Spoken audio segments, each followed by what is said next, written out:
Friends, మన రోజు వాడేటటువంటి apps వల్ల మన యొక్క డేటా లీక్ అయ్యేటటువంటి ఛాన్స్ ఎక్కువగా ఉందని మీకు తెలుసా? మనం ఏం మాట్లాడుతున్నామో, ఏం కొంటున్నామో అనేటటువంటి విషయాలు పూర్తిగా ట్రాక్ అవుతూ ఉంటుంది. మరి దాన్ని ఆపేటటువంటి 5 యాప్స్ గురించి ఈరోజు చెప్తాను. స్కిప్ చేయకుండా చివరి వరకు చూడండి. Welcome to TSK gadgets. First one వచ్చి సిగ్నల్ యాప్. ఇది మన యొక్క మెసేజింగ్ భద్రతకు సంబంధించినటువంటి యాప్ అన్నమాట. ఇది కూడా ఆటోమేటిక్గా వాట్సాప్ లాంటిదే. ఇది కేవలం మన యొక్క ఫోన్ నెంబర్తోనే వర్క్ అవుతుంది. ఇంకెలాంటి డేటాని ఇది అడగదు. అంతేకాకుండా మనం పంపించినటువంటి మెసేజ్లు ఫ్యూచర్లో ఆటోమేటిక్గా డిలీట్ అయిపోతాయి. అదే ఇందులో ఉన్నటువంటి ఫ్యూచర్. వాట్సాప్ డేటా పాలసీ నచ్చని వాళ్ళు ఈ యొక్క సిగ్నల్ యాప్ని యూజ్ చేసుకోవచ్చు అనమాట. ఇక రెండవది డక్ గో. ఇది ట్రాకింగ్ లేనటువంటి బ్రౌజర్. మామూలుగా మనం గూగుల్ క్రోమ్లో ఏదైనా సెర్చ్ చేస్తే దానికి సంబంధించినటువంటి యాడ్స్ అనేవి మామూలుగా వస్తుంటాయి. అదే డక్ గో అనేది యూజ్ చేయటం వల్ల మనల్ని అది ట్రాక్ చేయదు. అంతేకాకుండా యాడ్స్ రాకుండా ఆపుతుంది.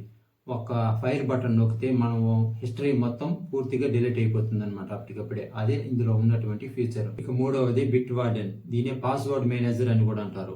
మామూలుగా మనం 1 2 3 4 5 6 అనే పాస్వర్డ్లు కానీ మన పేరునే పాస్వర్డ్గా కానీ వాడుతూ ఉంటాం.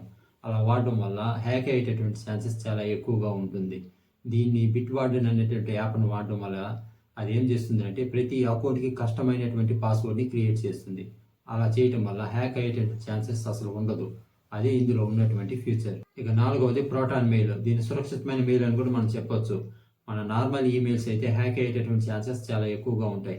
అదే ఈ ప్రోటాన్ మెయిల్ వాడడం వల్ల ఎండ్ టు ఎండ్ ఎన్క్రిప్షన్ అనేది ఉంటుంది. అందువల్ల పంపిన వారికి చివరికి దాన్ని తీసుకునే వాళ్ళకి తప్ప మధ్యలో హ్యాక్ అయ్యేటువంటి ఛాన్సెస్ అసలు ఉండదు. అదే ఇందులో ఉన్నటువంటి ఫ్యూచర్. ఇక ఐదవది ముల్వాడ్ VPN.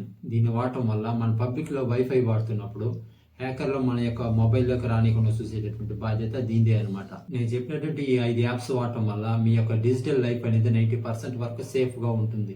మీరు ఇందులో ఏ యాప్స్ వాడుతున్నారో కింద కామెంట్లో తెలియజేయండి. ఈ వీడియో మీకు నచ్చినట్టయితే లైక్ చేసి సబ్స్క్రైబ్ చేయండి. మీరు ఇచ్చే ఒక లైక్, ఒక సబ్స్క్రైబ్ నాకు మోటివేషన్ కనిపించి మరిన్ని వీడియోలు చేయడానికి నాకు బాగుంటుంది.